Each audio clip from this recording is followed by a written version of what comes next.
What is up, everyone? Welcome to the AEW Fright Night Dynamite post show. It's Denise Salcedo, and of course, joined by Righteous Reg. Reg, what up? What's up? What's up? What's up? Very strong ending to Fright Night Dynamite. Denise and I are still in costumes. Very fun watch along with the gang tonight. I'm excited, Denise.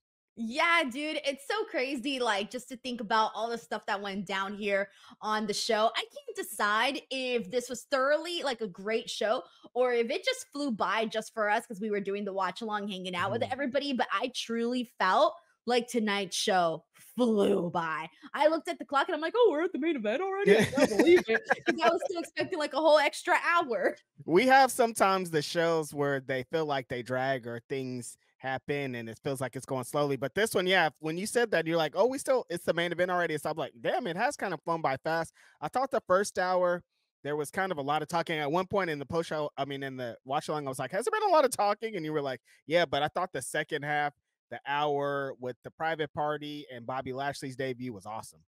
There was a lot of moments today on AEW. I feel like that was the specific thing that they hit on because, of course, we had two big moments. We had the debut of Bobby Lashley, which we're going to kick with that off first. But of course, we had Private Party also become AEW Tag Team Champion. So there's kind of a lot that sort of went down here on the show. And then you, of course, have John Moxley and his group sort Yeah. of dominating the show right now. You had the EVPs leave. We sort of got a lot of question marks there. So in terms of moments happening on the show, I feel like that's what we got a whole lot of. But let's go ahead and dive right in. I want to kick things off with the debut of Bobby Lashley. This, of course, came after the match between Shelton Benjamin and Swerve Strickland, which I think for the most part, all of us here watching the show, we all knew that this was probably going to be the spot where they bring Bobby Lashley into the show. That just made the most sense. And what did you think first and foremost about the actual matchup though between Shelton and Swerve? I mean, I feel like the crowd was really into it from the get-go, so I feel like that tells us that people were interested in the actual matchup, just the matchup within itself.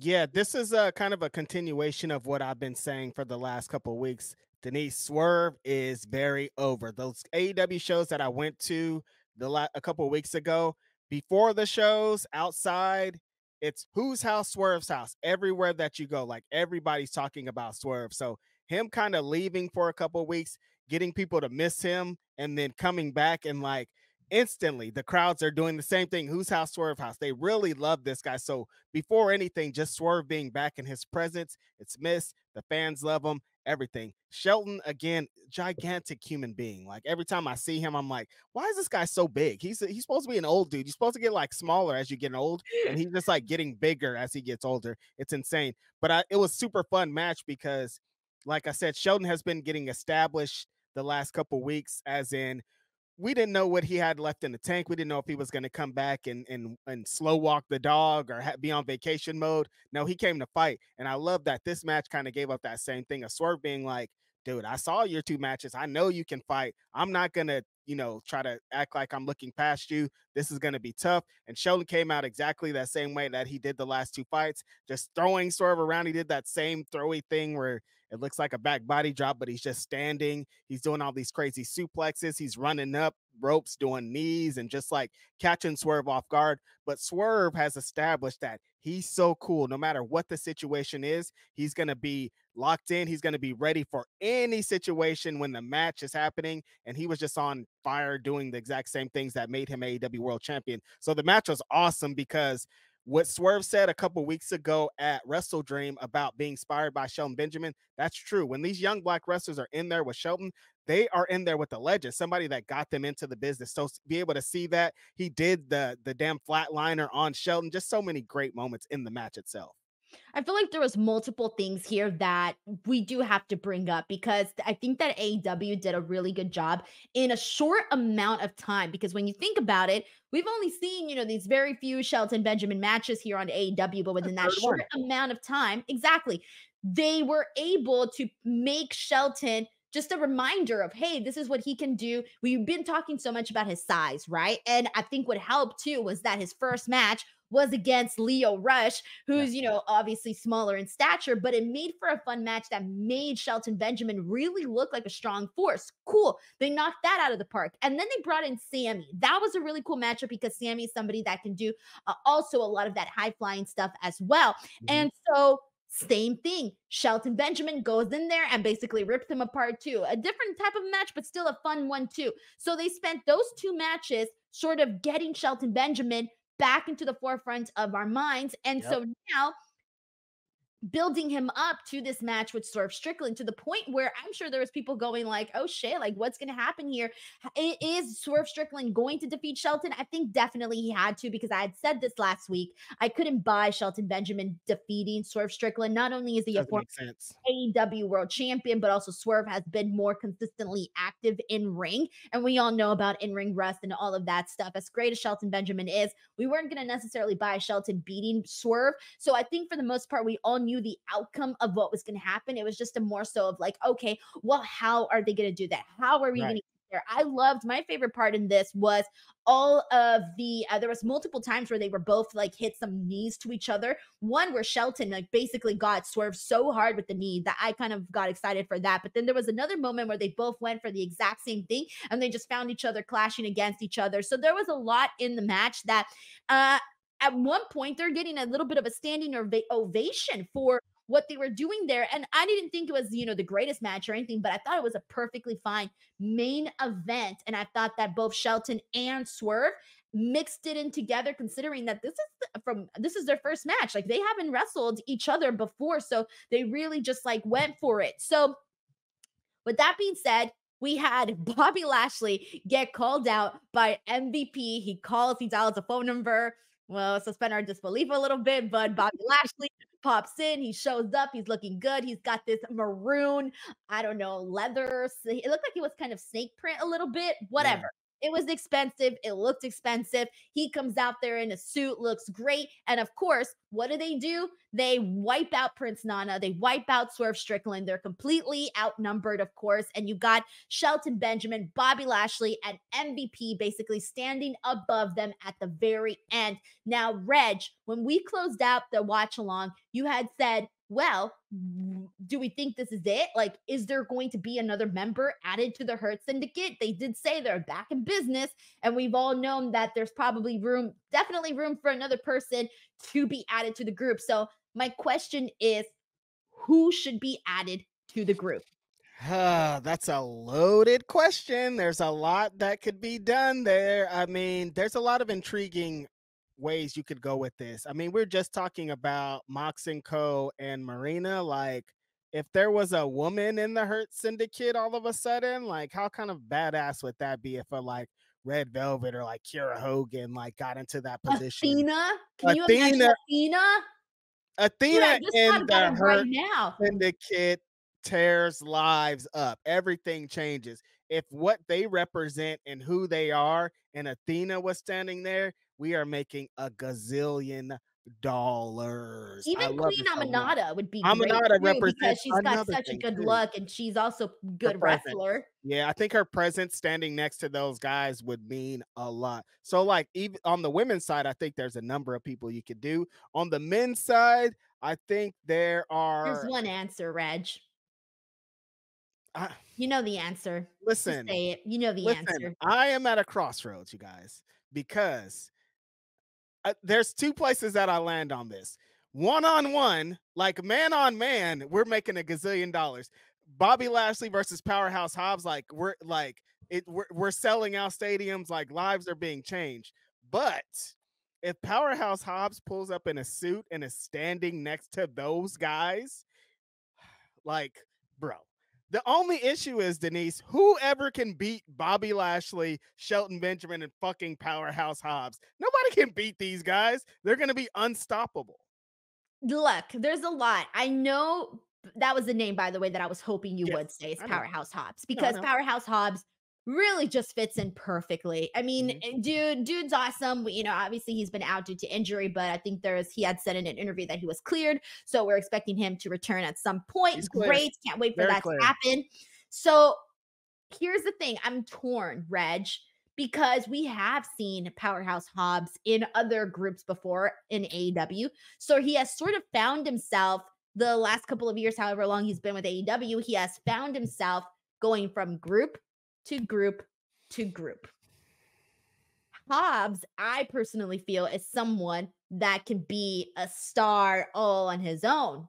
Would be great. Like I can see him doing, stuff like what Swerve is doing, but being on his lonesome. I mean, of course, he has Prince Nana, but I can definitely see Powerhouse Hobbs with somebody like that. Not QT Marshall. We saw how that played out. It didn't really work out, unfortunately. Listen, I understand everybody's reservations. The man himself probably has the same reservations, but Taz, no disrespect, one of my favorite ECW guys ever, QT Marshall and Don Callis, way different than him being in a group with her. It's not even in the same league. It's like you were in 3 groups, yeah, but this is this is way different than that. You standing next to MVP and fucking Bobby Lashley, it's total. It's like night and day, completely different things. I understand people like he's been in a bunch of groups. This isn't like just being in a group though. This is like making the steps to becoming the best Powerhouse Hobbs you can, becoming the best Will Hobbs that there is.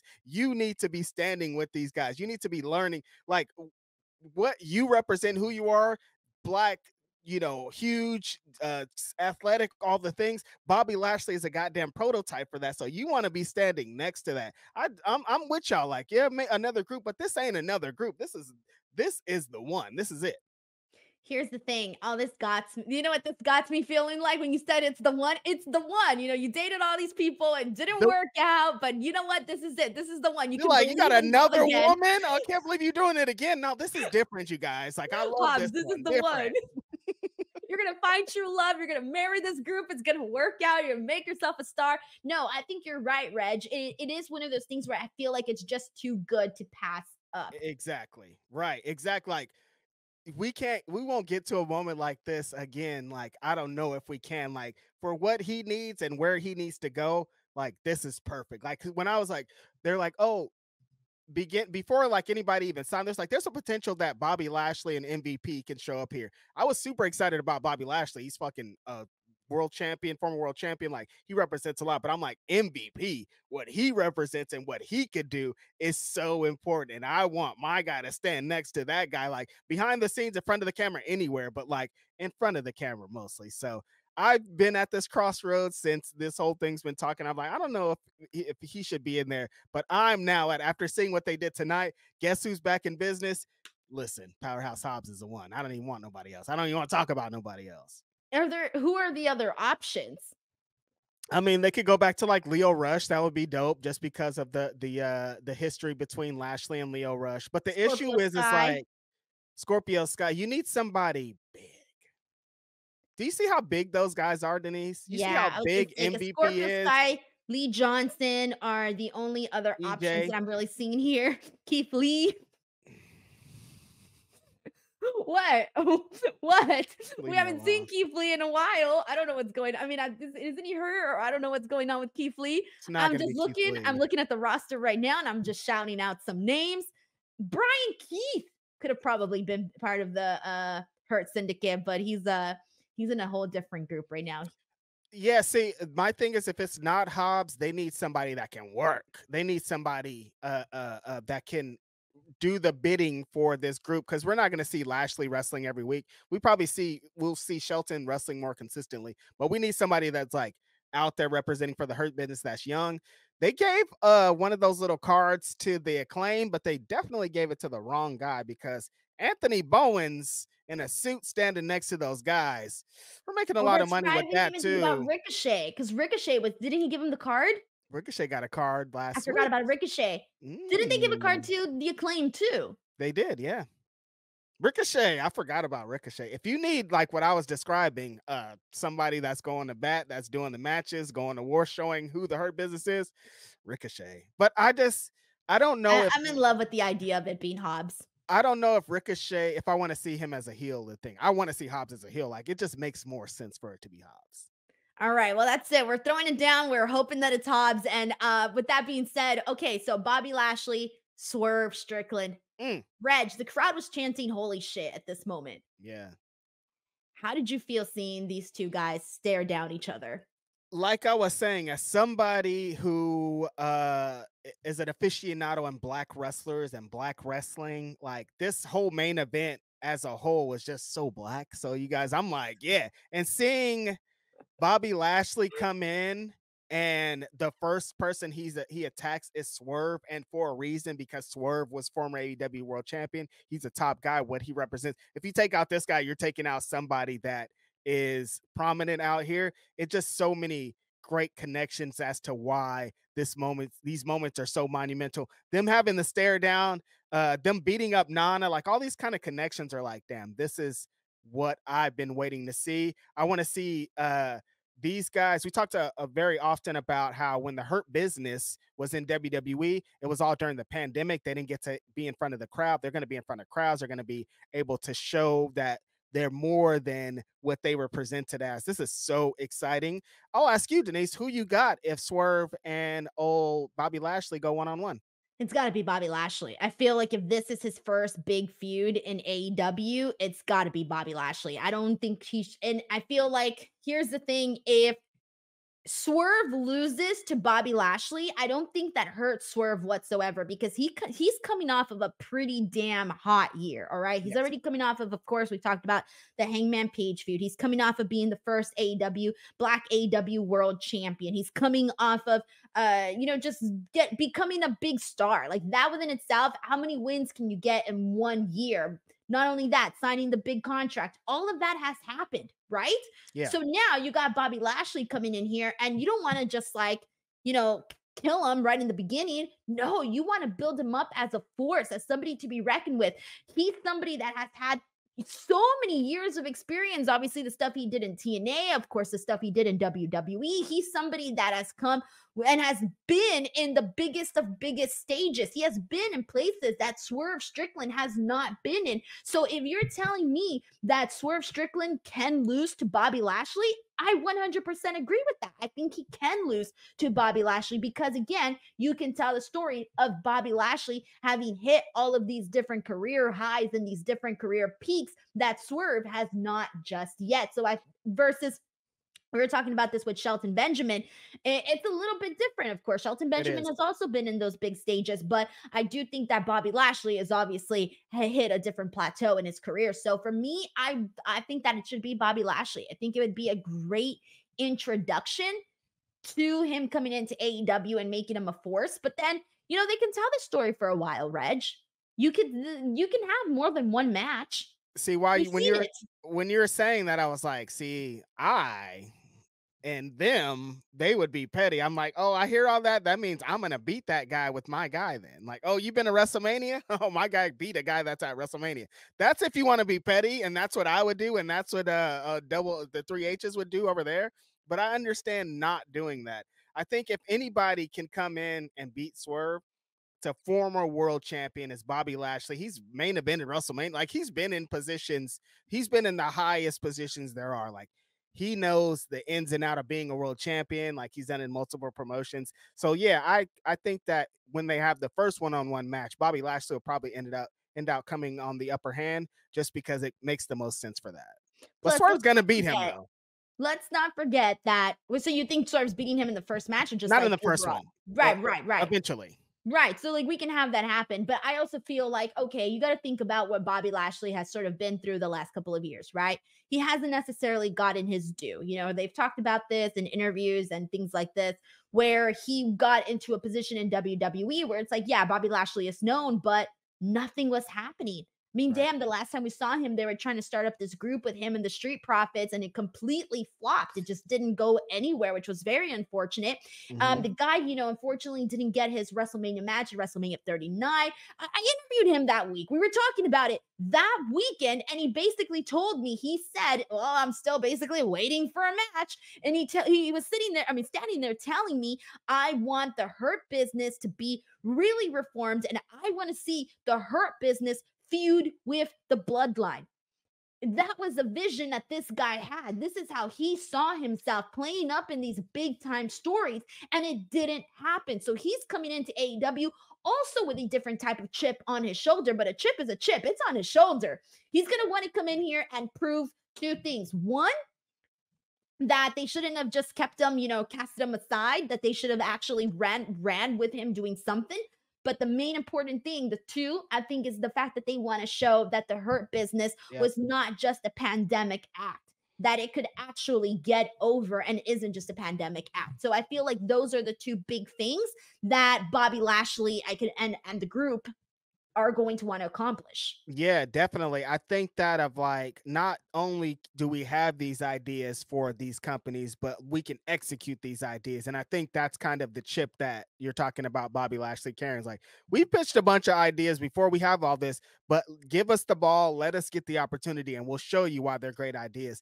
This tonight, him staring down with Swerve, like everything that represent that was kind of showing that, like, if you give us the opportunity to be in the main events, to be in the hot angles, to have time to tell these stories, we're going to knock it out of the park. And this was the beginning of them knocking it out of the park.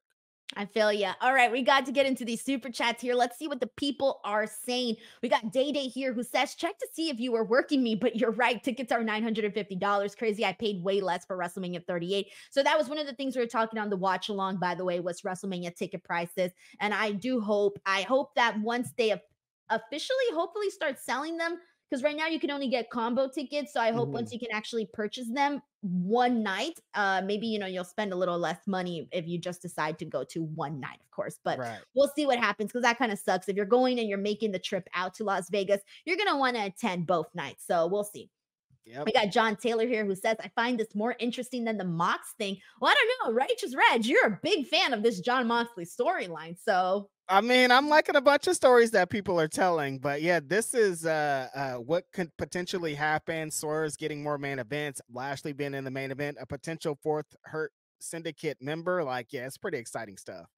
Infamous Raider Loco says, fight of the day, Will versus Denise about Taylor. Go watch the interview with Will. Me and him spoke about so many different topics, Reg. I don't know if you saw some of the clips, but he talked about, Black representation. He talked about tribalism. He talked about storytelling, Swerve and Hangman, and the parallels, and maybe some inspiration drawn from Breaking Bad. He got into that. Yeah, he got into that. He spoke about, working with Tony Khan having really great instincts, the TV deal. I mean, there's a lot in that interview. If you guys want to go check it out, it's here on the channel right now. We got John Taylor here who says there's just a prestige and aura around the Hurt Business / Syndicate that is cut above everything else on the show. Totally has me invested. I get it. It's new, it's fresh, and I think people want to see it work. Yeah, that's the thing. Like, it's they don't want to be a pandemic act. They don't want to be attached to what that is. They want to be able to be in front of these crowds, be able to establish himself and tell the story of the Hurt Syndicate and how far they could be as a group. We got Day Day here who says, who's your favorite black male and female wrestler? For women, for me, it's Bianca Belair. For men, believe it or not, I've always really, really loved, and I say this all the time, Reg, I think even you have spoken about this. I love underrated wrestler Willie Mack a whole lot. And I don't think he gets enough love, Reg.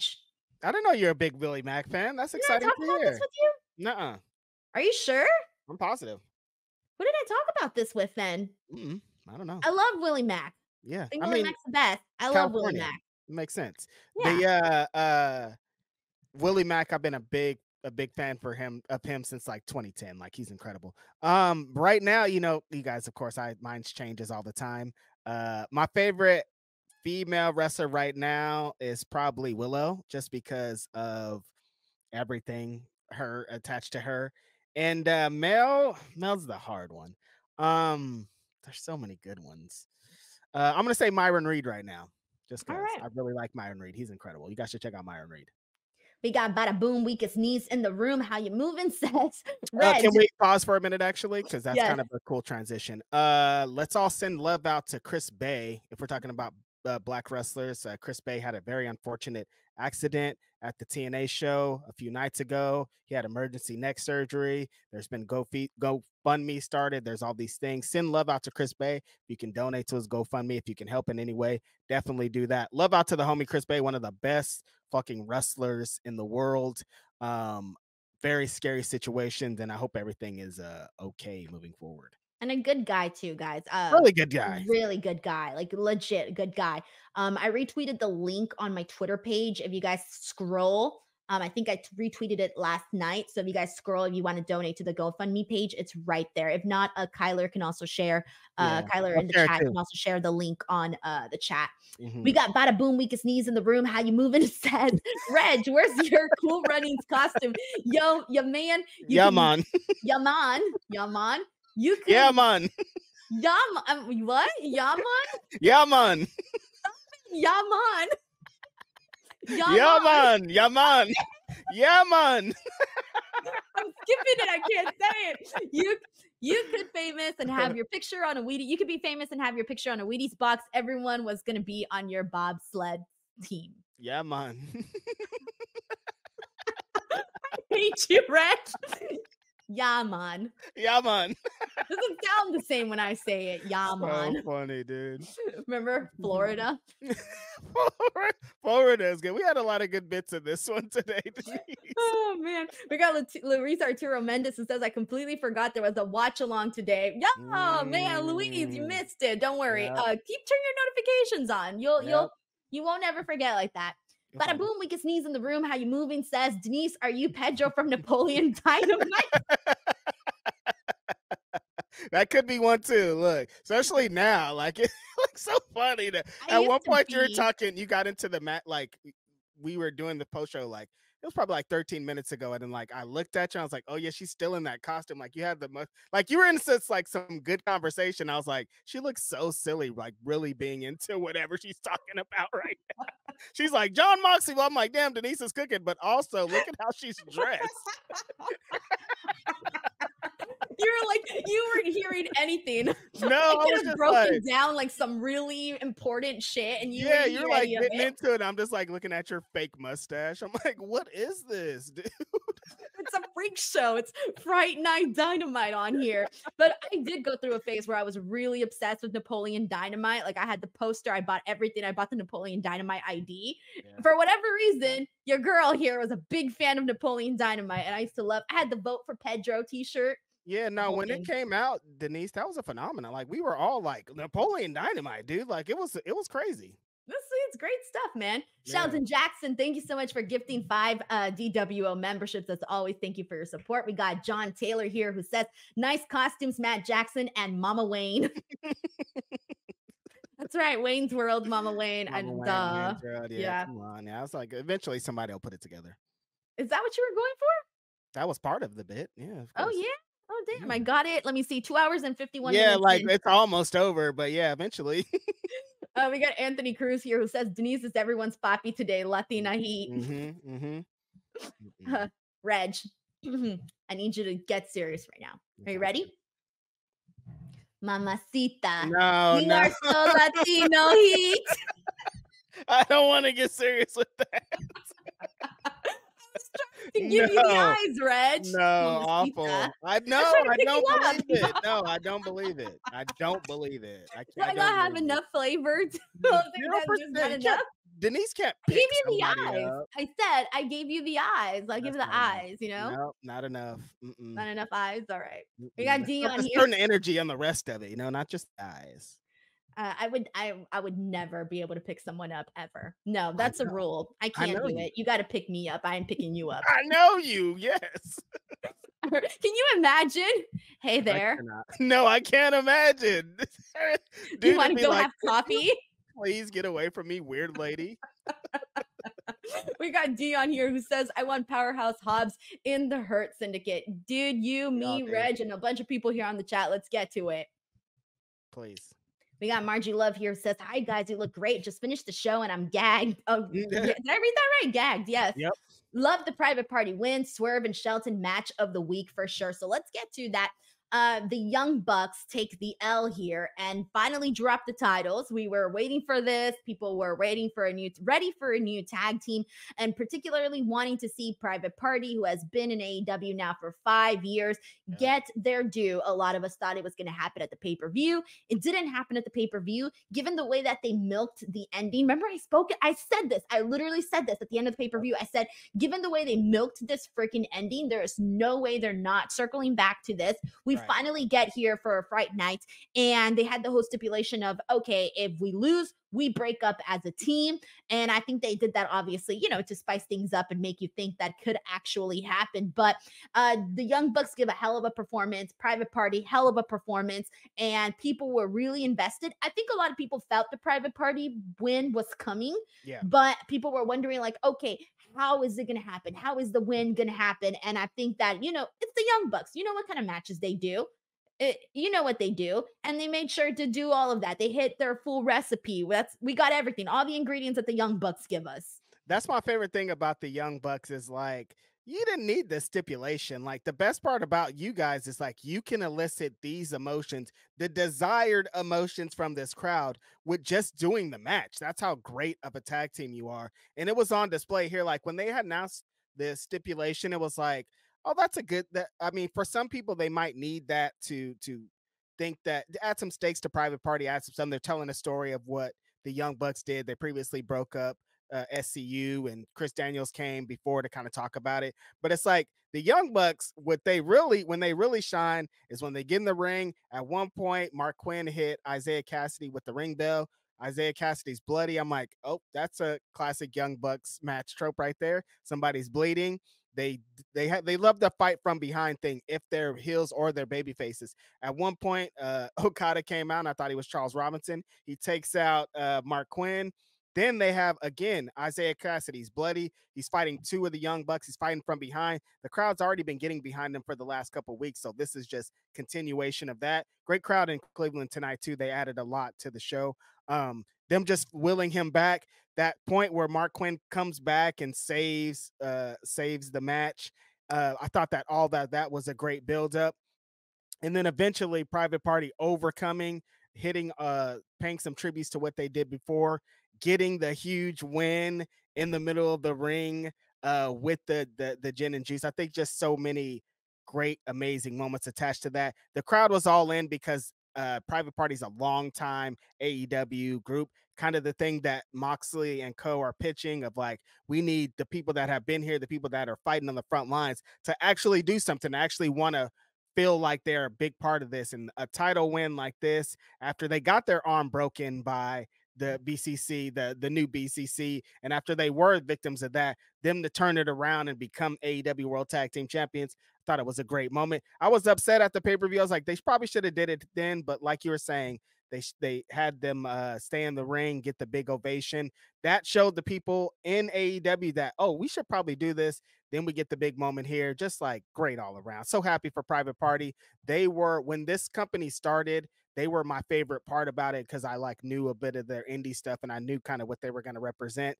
The Young Bucks handed them the championship at the end too, a little bit of swerve. Like I think that represented so much too because they were a part of the reason that Private Party is here in the company. They pretty much went to Tony and were like, you should sign these guys. They've been giving them the rub for the last 5 years anytime that they get the opportunity to. They played such a great role in this like they always do. This was just a great match and moment. So with that being said, you mentioned the part about the Young Bucks, and here's the thing: the Young Bucks, that was a baby face thing to do. It They was. take the belts away from them, but then they give them back to them. Like, you guys earned it. Here you go. Here are your belts. Right? You talk a little bit about the history, but regardless, the Young Bucks are heels, and that was a baby face thing. Now, one of the other things that we saw happen at the end of the show, or somewhere down the middle, but we saw the Bucks pack up all of their shit and leave. They And by ran. the way, I just realized too, Okada didn't leave with them. He didn't. He didn't leave with them. Oh, he Yeah, remember? didn't. Like, they were the only ones that were packing. He Oh. wasn't packing anything. Brandon Cutler was left behind, and the Young Bucks bounced. The feeling that I got from that, just based off how they had it all go down on the show, it made me feel like we're not going to see the Young Bucks for a bit. And I feel like people are probably, maybe they're doing it so that, when they come back, it's like, oh yeah, the Young Bucks are back. Maybe we're gonna see babyface Young Bucks when they return. Because I know a lot of people were sort of over the EVP, the heel gimmicks that we were seeing right now. And the fact Yeah. that Okada didn't leave. I didn't even realize it during the actual watch along. I realized it right now. He didn't leave. That is key. That's pretty important stuff. Yeah, the way that the Young Bucks are kind of running out with their bags to get in the car, Chris Daniels stops them and he's like, "Hey, where are you guys going? We need your help." BCC and Co. They're tearing this up. Oh, you didn't see what happened earlier, and for the Bucks to kind of be like, dude, we tried to tell you guys. What do you mean? Like, don't try to get our helps now. It's too crazy. We're about to run out of here. It did feel, Denise, like maybe they're gonna be gone for a while. Like I didn't just like the verbiage and the lingo around. I was like, oh, I don't know if I like this, but this might be exactly what's needed. Like you said, a lot of people have been down on this EVP bit for a while, and like the matches and everything they've done the last 4 or 5 months has shown they don't need that EVP shit. Maybe this is the way to go. They come back as the Young Bucks we know and love, and we're doing something different and cool because they could be the ones that ultimately stop John Moxley and Co. You know? Right, because for the most part, they've been letting them be. They've been letting them do their own thing. So this could be the thing that all of a sudden they're like fed up with it. They come back. You know what? We've been seeing what you guys have been doing. We're pissed off because we are all elite wrestling. Like we Yep. are the DNA of AEW. There would not be AEW if we weren't here. I don't know. Obviously, they're going to have to explain that because the EVPs have been such jerks in the last couple of months, mind you, months. They took out Tony Khan months. So this just can't be like, oh, hey, we're back here. We go. We're baby faces now. I do think we're going to see that, but obviously with a little bit more color, a little bit more story there than just, hey, we're back. We're good guys now. Totally. And Jack Perry is kind of connected to this too. At one point, when they did show the Young Bucks in the back, kind of getting their stuff together, and Okada was in the back, Jack Perry was walking by and they're like, Jack, get in here. We need to talk to you. And then Jack Perry comes out and Daniel Garcia runs up on Jack Perry and he's like, yo, what's going on, bro? Like, we kind of need your help out here. Like, you're just like smiling, walking around with your championship, acting like everything's all good. And we need you on these front lines. And Jack Perry's just like, bro, leave me alone. I'm not playing the games that you want me to play. Like I'm walking around. I'm the champion already. I don't need to be doing anything. But I like the way that Daniel Garcia had him hemmed up like, dog, no, you're not about to strong arm me. Like you better listen to me or I'll beat your ass right here. Like just some compelling television with those two.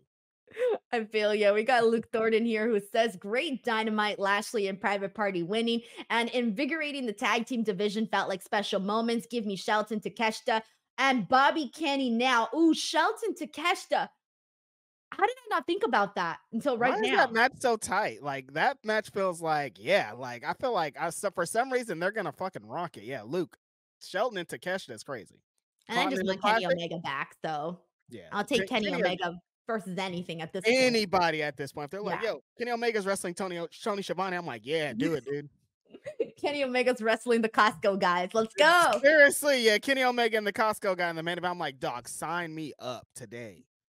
Crazy 101 says African Americans to close the show, clapping emoji, Fed would never. Reg, take the floor. This is your Don't, chance. don't say take the floor after that. What? But I mean, I'm giving you the full screen opportunity. the facts are the facts. You can run back all 5 million episodes of Raw, all 5 million episodes of SmackDown. You'll never see anything like that. I mean, I didn't. The Crazy 101 said it, but the facts lead to where they are. You know, but that's only because the homie don't see color. See, I gave you the full screen, Reg. Full screen. All right, we got Vasco here says Fright Night was great. Lashley Davis and new. Exactly. I do think this was a good show. This really was, and I Oh can my tell just based goodness. off how fast it flew. Um, we'll get to that. We'll get to that. We got Marquise Del Toro here who says 5 black men in the main event segment. Progress. A lot of By the brothers out way, there. since this is something we're talking a whole lot about too, even if you don't have time to watch the full interview with Will and I did clip it out. It's a 6-minute clip that I posted on Twitter where Will gives a very such a great answer in regards to this topic. And I mean, I can't even summarize everything that he said, but I just felt like even as a Latino person, I really resonated with the way that Will captured the idea of representation and why it matters. Not just why it matters. I think we all kind of know why it matters now, but basically what it actually means, what it actually entails. So if you want to watch that, you don't have time to watch the full interview. Of course, you're more than welcome to watch the full interview, but I did post the clip up on Twitter for anybody who wants to check that out. Yeah. We got Bada Boom Weakest Knees in the room. How you moving? My favorite username says Lashley looking like Team Money from Battle Dome. Yeah. Wow. Mm-hmm. Terry Crews. We got Shelton Jackson here who says tonight's theme of Fright Night Dynamite, Black representation, Private Party as tag champs, and the Hurt Syndicate are back. Who else would you add to the Hurt Syndicate? One man, one woman. Oh, I'm so sorry, Shelton, that we answered that before we read your super chat. But yeah, I'm sticking to Hobbs and I'm sticking to either Athena or Queen Aminata. And I really hope they are thinking about adding a woman. I don't know if that's in their cards already, but if they're not thinking about it, I hope that this podcast will make them get them to think about it maybe. I don't know if they want to, like, because somebody already says this is kind of like they compared it to the Mox thing, and I don't know if they want to like continue to keep being compared to them unless they're going to show down. Like, if this is leading to Hurt Syndicate and Mox's group are going to show down, then yeah, but like, I don't know if they're like, because soon as you put a woman in, people are going to be like, well, they need to swear off with them now. So I don't know if that's where they want to get immediately to. They totally should and think about it, but I don't know if that's what the vision is immediately. Right. I see what you're saying, but I'm like, I see it as like, dude, they can add a woman, like regardless of whether or not you're gonna beef with freaking John Moxley and his guys, which by the way, we still don't even have a name for them. We don't know. I'm so tired of saying John Moxley and his guys. Me too. I want to say one name for these because these guys are packing fucking Claudio. They're the greatest of all time. They're not just these guys. We should just give them a name. Let's just give them the name. John Moxley and Co. See, that's still John Moxley. That's too long. It's too long. What was it? We were calling them the Paradigm. We were calling them the Death Riders. One of those. The Paradigm or the Paradigm. I like that. Let's go with the Paradigm. We're just going to call them the Paradigm. That's what we're doing. All right. We got Anthony Cruz here who says Swerve needs help. Does Keith Lee come help him? See, Anthony Cruz, he was thinking the same way I was thinking. Come on, you guys. You want to know why this needs to happen? Oh my God, this ties in perfectly, Reg. They're beefing with Swerve. Who has been beefing with Swerve? Well, when the last time we saw him and never got his match with Swerve, it's Keith Lee. It all points to Keith Lee. Eye roll emoji. I just hope Keith Lee is happy and healthy. I'm just going to say this. It can happen. It can happen. And then we can finally get Keith Lee versus Swerve. Oh, nobody wants that. Margie Love says, at first I was bummed Shelton lost so soon after his debut, but when the story played out, it made sense. Bobby and AEW is dope. Yeah, they 100%, guys. They were 100% the way that I see it is they were building Shelton Benjamin up to this point to lose to Swerve Strickland. Yeah, that was the whole point of like these last couple of weeks is establishing that so he looks like a credible threat. He's not just like, why is Swerve in here with this old ex-WWE wrestler? No, he's in here with a bad motherfucker that just beat some very credible wrestlers in the last couple of weeks. Bada boom, weakest knees in the rooms. How you moving says, why did the CCO hate? No, not this again. Every week I fall for it. Why did the CCO hates red, green M&Ms? Color blindness. He hates them. Y'all are killing me here. Never seen him before. All his M&Ms are just gray. Oh man, do you like particular colors, Reg? For me in the Skittles, I'm like Starburst. I only like the red and pink ones. I don't like the yellow or the orange. For Skittles, I like the red. I like the purple. I like the green. I don't like the yellow or the orange. What? What's the yellow in your orange beef? I don't really like those flavors. You don't like citrus? Yeah, I guess not. You don't like lemonade? No, I don't like lemonade really, unless it's strawberry lemonade. Wow. Things that make my cheeks go like this. If I'm doing this, I don't like it. I don't like things that make my cheeks go like this. Dude, have you not freaking had freaking lemonade and you're like, it's terrible. But it's so good when it goes down, though. That's what she said. Whoa, I know. Come on, you guys. I love yellow Starburst and yellow Skittles. All right. It might be my favorite, honestly. Yeah. Really? Okay, good. Yeah. So I'll save mine that I don't eat and I'll just mail them to you or something. Mail them. All right. Grapple Geekery says, like, even the trolleys, you know, the trolleys? I only eat the red and blue, the yellow and the red, but I don't like the orange and the green. I'll eat them if they're like the last ones left. You're talking about sour gummy worms, right? Yeah, the trolleys. The black bag trolleys. Well, they make different ones. It's not just. Yeah, but those are the main ones. Not anymore. Well, they're the main ones to me. I buy them all the time. Wow. All right. This is not an advertisement for trolleys. No, it's All right. not. Grapple Geekery says Leo in Action Andretti, Ricochet, or Hobbs. Out For of all of those, it would be yeah. Hobbs, Ricochet, then Leo, then Action Andretti. I really like Action Andretti a whole lot. I like Action Andretti too, and he's not the like if we're talking about a fourth member, he's not totally out of the rim. Like he could kind of No. represent in there too. Yeah. Yeah. TJ Smooth Zero says everyone is gonna boo me, but Jay Lethal. Ooh, that's a He's a controversial good one. wrestler. Obviously, we know that. But I just don't think the people care enough I about think Jay Lethal. Lethal and Scorpio Sky are kind of in the same boat. Like they're both incredible, and I think they'd be great in there, but I don't think anybody else wants that. Right, right. You know? Thank you so much to TJ Smooth. We got Rick Crozier here who says, what about Hobbs linking with Swerve against the Syndicate? Hey, we didn't think about that. Swerve is gonna need some friends here. He needs help. I mean, unless Prince Nana's gonna come in here and start super kicking some people.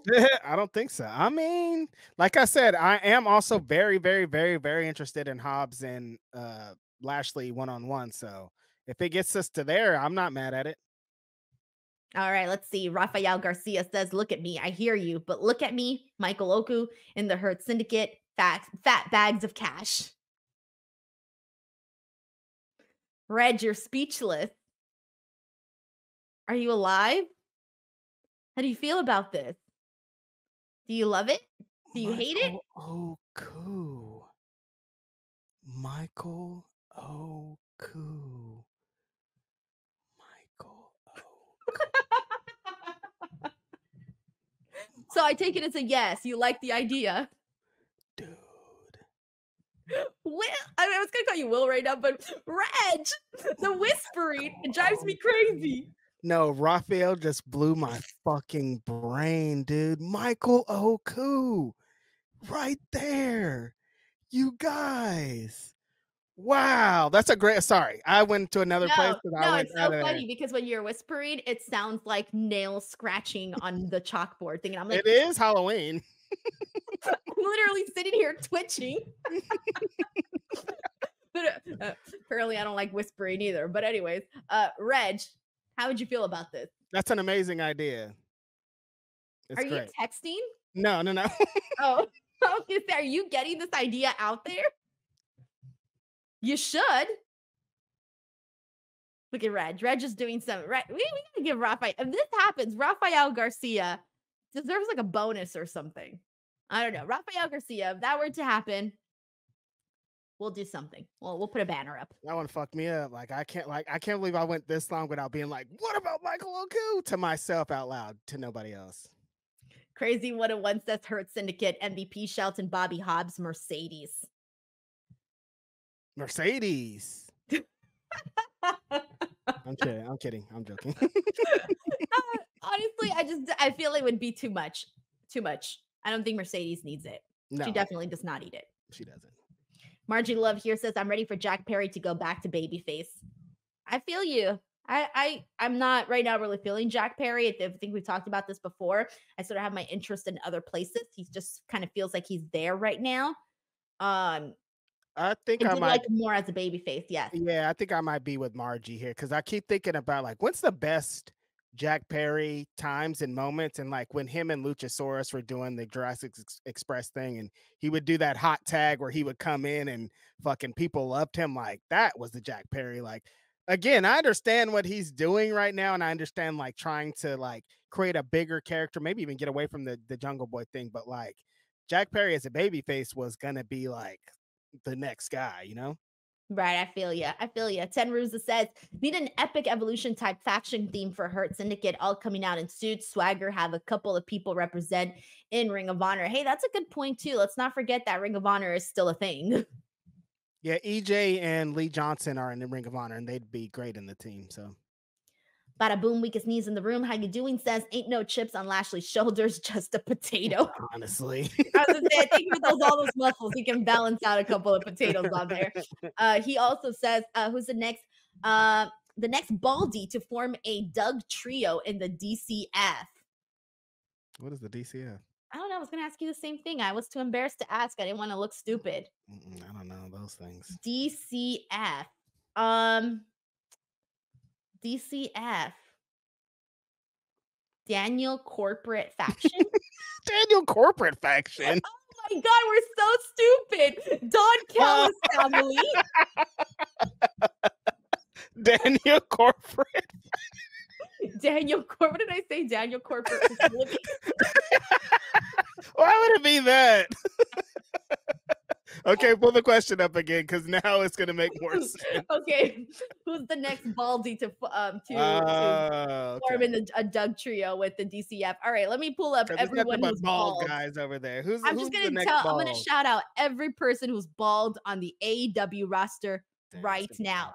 Claudio Castagnoli, but he's already in a group. Dax Harwood, bald. Eddie Kingston. Neither one of them are gonna be. I mean, he's out right now, but still. Jay Lethal, bald. Damn. John Silver, baldy. John Silver might be kind of good in the Don Callis family. All right. I'm looking for more bald people. And there's not that many baldy. You're scrolling for a while. Michael Nakazawa. Knock. Paul White. Big Show. I mean, he's bald. He is bald. He could join the Don Callis family too. Scorpio Sky. Sky would be good in the Don Callis family. Not a joke. Shelton Benjamin's already in a group. Sanjay Dutt. No, Sanjay can't be in there. Stokely Hathaway. Stokely would be great in the Don Callis family. The Butcher. The Butcher would also be really good in the Don Callis family. That's also not a joke. Those are all your bald people. Yeah. We got the Butcher. That'd be a good one. Please Boy says Mercedes Monet drew viewers like Ice Spice Y2K sales. Come on, man. Come on, Sleaze Boy. Crazy 101 stuff. Kenny, and I was still thinking about Ice Spice. Oh, that's right. Okay, Ice Spice. Yeah. She did a song she did a Karma remix. Yeah, that's what it is. I was thinking about it. I was like, Ice Spice. Oh, you didn't know who Ice Spice were? No, it came at me very slowly. Mm-hmm. Crazy 101 says Kenny recently said he wants Okada again. Run it, dude. With Kenny, I'll take anyone right now. I miss Kenny. But if he comes back, they have to do that match. Oh, yeah, for sure. Maurice Johnson here sends in a DWO member for 5 months. That's Bobby Lashley versus Okada. I don't want to see Okada lose to Bobby Lashley. He don't have to. Bobby Lashley can lose to Okada. Thank you. Just making sure. I want to make sure we're on the same page. All right, Bada Boom, weakest knees in the room says, if you're wondering why my username was inspired from Big Cass breaking his knee versus Enzo in the 2017 Brooklyn Street Fight, it was that or Diddy Bang Bang. Oh, no. Yeah, how you moving? Let's go with that one. Please no Diddy. No P. Diddy stuff. Hate that guy. All right, Terrence Johnson says Kenny King or Trish Dora would be a great option. Yeah, Kenny King. Kenny King. Yeah, shout out to the homie Kenny King. He would be dope. And Trish Dora. Those are two good ideas too. Crazy 101 says, give me Keith versus Swerve. It has to happen. Brian Keith. Yeah, but not Keith Lee. Reggie Simmons says, great M&M's to LOL Reggie wild, bruh. That one was pretty wild. Yeah. Yes, it was. We got Margie Loves here who says Kevin Knight to link up with Swerve. That's another one. It's another one right there. Kevin Knight could be on either side. He could be with them or against them. Totally. Yeah. David Reed here says Mox filed the trademark for Death Riders per reports. All right, well then go with Death Riders for sure. They got to go with something because John Moxley and friends, it's not working out for me. Not as good. All right, and we got Daniel Robledo who says AW pay-per-view at Yankee Stadium. That'd be something. Yeah, that would be interesting. All right, Daniel, thank you so much for the super chat. I was thinking about it. That's why. All right, let me rewind to the top of the show because there's still a lot we haven't gotten into. All right, so here we go.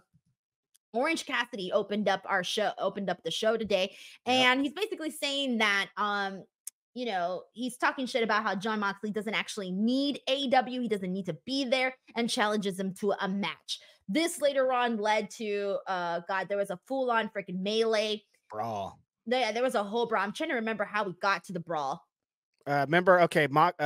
Orange Cassidy started the show and said he made the challenge, and then Mox and Co. came out, and Mox was like, you can't challenge me. I'm the reason that you're in this position. Right. I remember that in a different part of the show, though. Why do I remember that was the second part. Remember, they came out eventually, and then they were but that was like way later. And then they did the bit with Wheeler Yuta where they were like, actually, yes, that's what it was. Yeah. That's what it was. Got Orange Cassidy to the ring.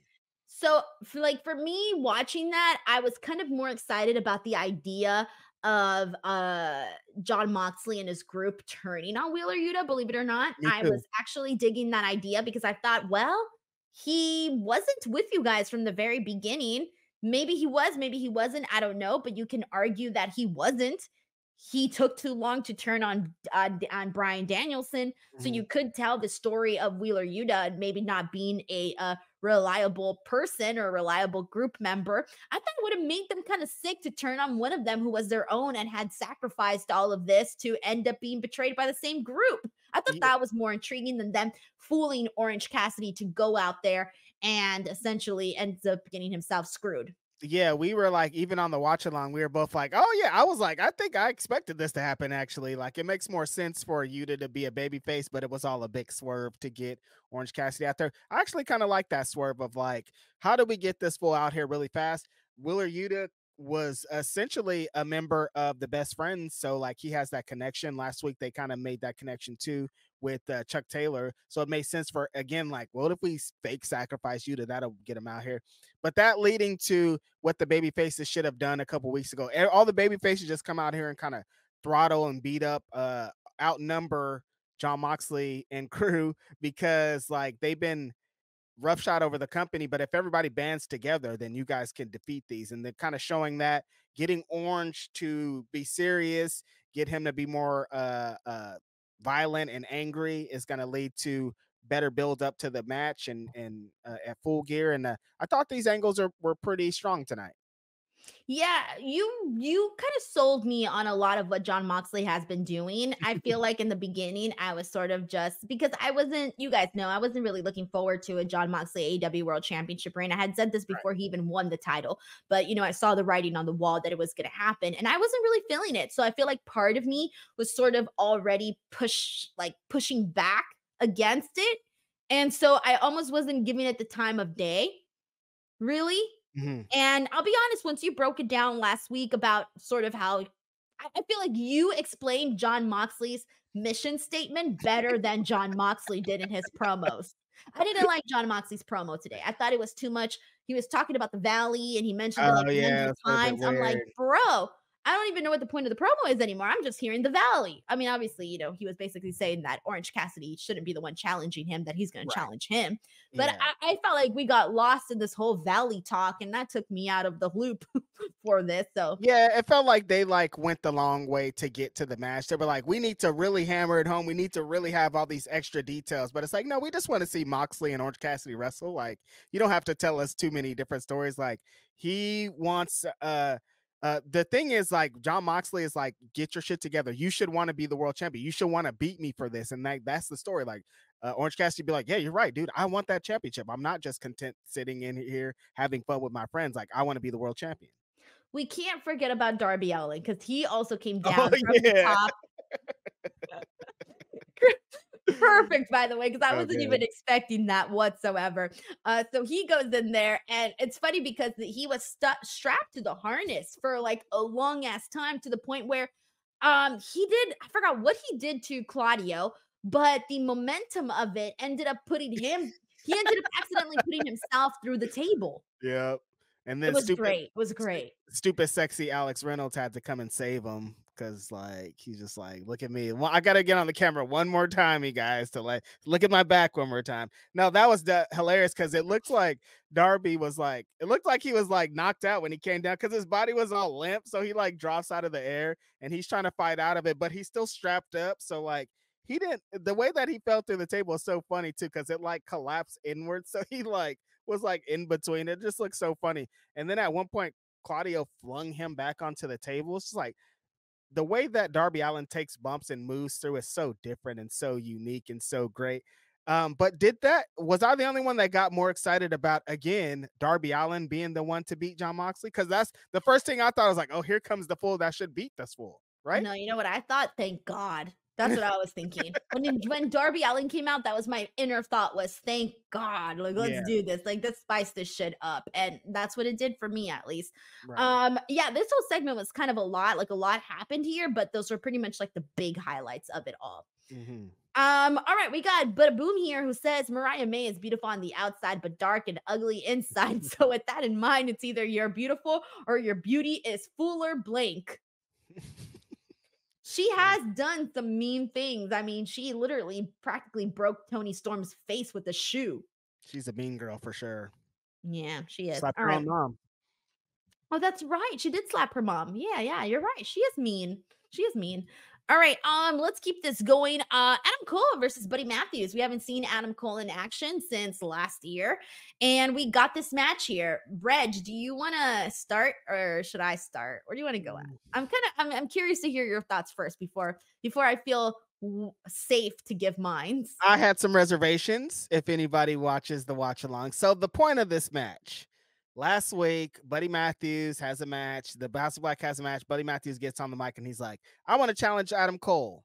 I want to see that fool in the ring. And then they catch him backstage, and Adam Cole's like, why'd you challenge me in the ring, fool? That's crazy. Don't be challenging me in the ring. Why would you do that? And Buddy Matthews is like, because I think you're fragile. So they start this match, and like 13 seconds in, Adam Cole starts selling his ankle because he came back from an ankle injury after 14 months.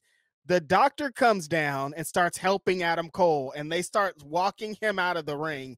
And Denise and I are just like, what's going on right now, you guys? Why is this happening? Then Buddy Matthew gets on the mic and he's like, I told you you're fragile. Then Adam Cole comes back and beats him. Okay, you said this guy's fragile. He has one leg. He's clearly on one leg. The doctor's helping him. So that one-legged man came back and beat you in a match. That makes you look dumb, Buddy Matthews. That was my reservation. Like, okay, you're saying he's all these things. So when he beat you, the guy that you said is all those things beat you then. The fragile guy with the broken leg that shouldn't be here, he beat you. So what does that say about you? That's just very frustrating. Anytime they try to sell these injury things, it's like, yeah, but then the injured guy is going to beat the guy that's not injured. And then it makes the other guy look bad. On top, I 100% agree with everything you said here. I actually had two other things that irked me. One was something that obviously can be fixed. It was the tan. Adam Cole was so orange. I'm sorry. He was so orange. I could not. I was like, what are you doing? It's so distracting. So obviously that's not a big deal, right? The other thing though is that when someone comes back, you want to see them at their very best. I feel you want to see them kind of have this new pep in their step, have like a newfound energy to them, right? And show it not just in their presence, but also when they're wrestling in the ring. You really want to see this person just like fired up, man. Right. I didn't feel that way watching Adam Cole versus Buddy Matthews, and I felt like Buddy Matthews just. The whole time they were telling us that Adam Cole is broken, and like he should look cool coming back after 14 months. And in the actual matchup too, everything that Buddy did was stronger. Everything that Buddy Matthews did in this match looked better. And so for that reason, I was kind of like, damn, man, like this wasn't really working for me. So I mean, hey, it happens sometimes. Hopefully they solve all of that. All of that stuff can be solved. But I just, at this point in time, did not buy Adam Cole defeating Buddy Matthews. And they're going to do Adam Cole versus Malachi Black next week. I do think Adam Cole is going to be defeating Malachi because ain't no way that they're going to stop that. But that's going to be a very hard sell for me. Very hard. Yeah, just because like you're saying, like when Matthews was hitting his shit, it was like, damn, he's, he look, you know what I mean? It's like, I think we're at this point, they're going off of we talked about it in the post show. We're all kind of off the legend of what Adam Cole is and what he represents. Like in the match and the boom and beginning, he's over. That's undeniable. And when he's hitting his super kicks and when he gets into his mode, people love this guy. But I think it's still like, should he be beating Malachi Black next week? I don't know if I'm down with that. Like, I know who Adam Cole is, where he was. He potentially was going to be AEW World Champion, but like, is he going to run through the whole House of Black? That sounds crazy. And it's weird because before you say that, like Adam Cole as AEW World Champion, I used to see that before. Like I was thinking that's going to be in his future. That's in his cards. If you were to tell me, hey, Denise, this year you're going to see Adam Cole as AEW World Champion, I'm going to say why. honestly, Reg, am I wrong? I mean, if we're talking about a list, he's he's Exactly. If far I down, yeah. right, exactly. If you have your list of guys that you want to see as AEW World Champion, I'm like, okay, Darby, Darby. I want to see Darby. I want to see Okada at some point. Osprey. Will Osprey, Mhm. Kanosuke Takeshita, Yep. Fridge. Kyle Fletcher's higher up on my list. So he's Yeah. so Orange young. Cassidy, Swerve again, Hangman. Like I could say Right. so That's many what I'm names. saying. So Yeah. right now, you have to re-alter that completely. Mhm. Completely. That has to change. If Adam Cole's gonna be back in that AEW World Championship picture, it's gotta change, man. It's gotta get better. It's gotta get stronger. Like, what do you mean? Adam Cole does? Yeah, in terms of like match Yeah. wise, story wise, The because match presentation wise, it today hasn't been there. wasn't. I The didn't like story it. wasn't there the Yeah. last time before he even went and Mhm. left. And I mean, obviously, we talked So a he whole needs lot to about get him those once, but 2 yeah, things to match up. Like if we need good story yes. and great matches at the same time. Yes, both of Mhm. those, of course. I feel Yeah. like if you're an AEW world champion, both of those things gotta be strong. Not one, not the other. It's gotta be both. Both. Yep, you're right. So that's where I'm at right now. We'll see what happens. I mean, again, it's Adam Cole and he's still so over and like he can if we do some things he could be back to that position, but this wasn't the best way to reintroduce him back to us, I feel. All right, we got Ten Ruza here who says Hurt Syndicate and New Japan Pro Wrestling hope the Bucks go to New Japan this Monday. Yeah, I think Mhm. yeah, a couple of people have mentioned that in the chat, and I know that they had made that announcement of Kenny Omega appearing on what was it? They think he's going to be the special guest referee, right? Let me Yep, see if New I can pull Japan. this I up. think it's the Power Struggle show. Okay, okay, that's Mhm. good to know. It's All happening right, this Monday. we got Bada Boom here and says, did WWE release Tegan Knox? It's over 3 months and no TV. I thought she was hurt again, I but think she got hurt the last yeah, like she came back kind of a Rhea thing, like she came back and she got hurt like very soon after. I feel like I've been losing track of like everybody who's been like getting hurt and whatnot. Injuries are fucked up, you guys. Like Yeah. it's a plague. Hmm. All right. We got Terrence Johnson here who says the babyface is fighting the BCC running down 3 at a time is starting to irritate me. I mean, and it's a bunch of people that came out and were struggling to take out the BCC. It's because it's not like the strongest baby face, not like the top guy, so they need more. That's what it is. It's kind of it sucks for the guys that are down there, but I understand. All right. Thank you so much to Terrence Johnson. We got to talk about the Kyle Fletcher stuff that went down here on the show. Kyle Fletcher goes out there and he's introduced by Don Callis. Kyle Fletcher comes out looking like Pitbull. Sorry, that was the only thing that I saw this entire freaking segment. He went from looking like a boy band artist to literally a reggaeton artist. He You completely did. changed right before our eyes. But this was the moment where we got the return of Mark Davis, who none of us recognized anymore. He looks so freaking different here. When he walked out, I said this on the watch along. I thought my dude was Cole Cabana for a second. I was looking at him and I'm like, what? Who is that? I didn't recognize him. He tripped me out. Yeah, when But he first walked out, I was like, his tank top looked kind of dirty. Like I was like, well, who is this guy? And then oh, it's Mark Davis. Like, oh, I got you. That makes sense. yes, yes. I feel like, well, first of all, the big thing that came off of this is they're clearly not on the same page. Mark Yeah. Davis is not happy with Kyle Fletcher's alliance to Don Callis.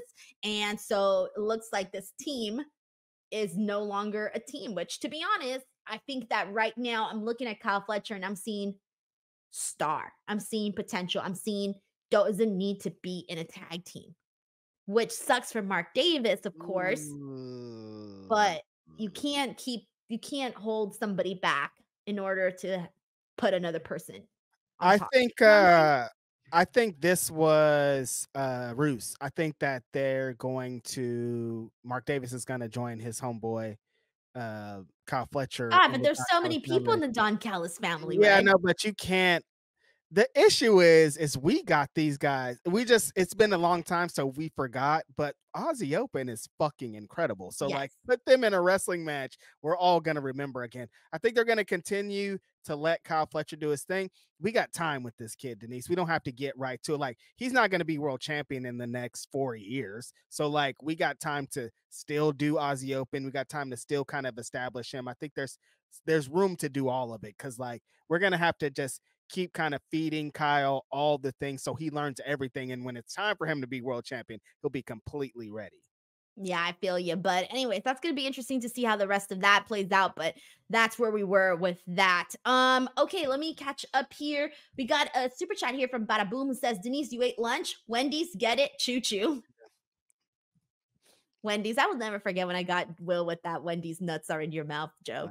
That was my peak. I peaked right there. That was it. You're never coming back from that. No, that was it. That was the best I've got.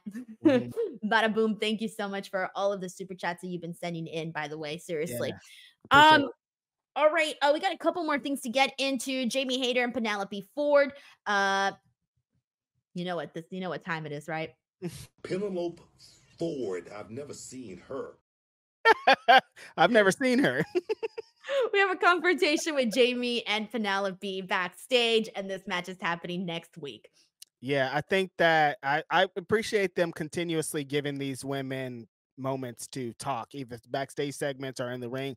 Anytime they just get a moment in front of Renee and in front of the crowd and in front of the cameras, it's just always great. I think Jamie Hayter has been shining in her little moments here. Looking forward to the match, and her costume, her Daphne thing was great. Also, Chris Jericho promises to elevate Ring of Honor. He was apparently talking to me, Denise says. I felt like he wrote this promo with you in mind. Like, all the righteous Reg haters that don't like me. I mean, that's what this promo felt like.